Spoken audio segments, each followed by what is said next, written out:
بالإسلام.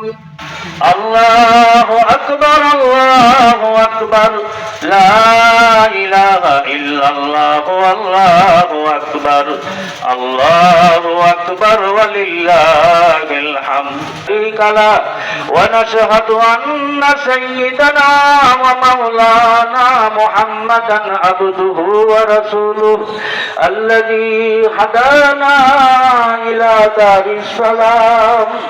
الله أكبر الله أكبر صلى الله عليه وعلى آله وأصحابه الذين قاموا بإقامة الأحكام وبذلوا أنفسهم وأموالهم في سبيل الله فيا لهم من كرام وسلم تسليما كثيرا. الله أكبر الله أكبر لا إله إلا الله والله أكبر الله أكبر ولله الحمد.